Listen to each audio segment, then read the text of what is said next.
Hello, my friends. This is Dwight from Forest Glory 700 coming back at you with another video. And in this video, I wanted to actually address an issue that I had at work, again, related to the flat earth. And I was discussing planes that when they reach their maximum, I believe it is altitude or cruising speed, they basically level and fly parallel to the earth beneath them. And what I had mentioned, based on numerous videos I had watched, and I reflected on it, and I said, yeah, it does actually make a lot of sense that if you're on a ball Earth, the Earth is going to move away from you because you're on a sphere. So as you're moving, flying straight, the Earth beneath you is going to curve away from you. So it's going to create a greater distance between you and the Earth below. But that never occurs on planes that fly parallel to the earth beneath. It always maintains that altitude of 40,000 feet.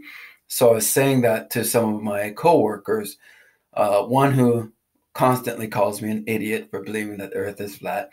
And the other two guys, one of them, he was familiar that I believe in the flat earth. The other one, it was completely news to him. So we started getting into that conversation, and two things stood out. One thing was that one of them gave an answer that it was the atmosphere. So the atmosphere keeps the plane leveled as it curves around the ball of the earth. But even in doing so, the nose of the plane, well, not from his perspective, but the atmosphere keeps the plane leveled at whatever altitude that it is as it curves around the earth. To me, it still doesn't make any sense. What the atmosphere has to do with that, you're still going around a curve. But from his perspective, it made sense. And then the other guy, he was mentioning gravity. That was my friend who calls me an idiot all the time. He constantly kept referring to the fact that it's gravity that keeps the plane at a certain altitude. Once that you've committed that this is the altitude you want to be at, the gravity maintains it as it curves around the ball earth. None of that makes any sense. It really doesn't.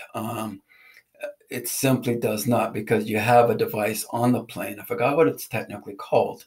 And that device basically monitors the distance between the plane and the ground or the earth.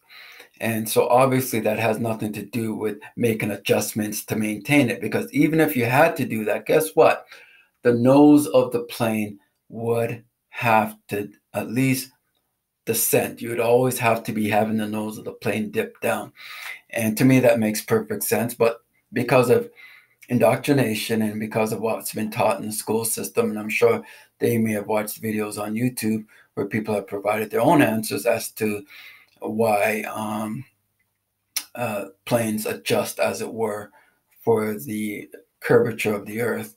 But it didn't make any sense to me. The guys got upset. One of them kept holding his hand in his face because he was in, I guess, a state of disbelief. He couldn't believe what was coming out of my mouth. And I think he just thought, this is beyond stupid. And I understand this. I understand that from the perspective that they're coming from, because I came from the same perspective as well, that, to believe in the flat earth is absolute lunacy. But again, based on videos I've watched and information I've read, it really does make sense. But you got to be willing to be open to the alternative view of the same information that we all have access to. But because of indoctrination and because of NASA and other space agencies, we've been led to believe something that's not true of our Earth and of the cosmos around us. So anyways, this is Dwight from Forest Glory. I thought I'd just share that with anyone that wants to hear about it. And from their perspective, they've debunked the flat earth as it relates to planes flying leveled across the plane. It actually curves. It follows the curve. And finds its level. I really don't know. Either way, this is Dwight from Forest Glory signing off. Take care. Be blessed. Goodbye.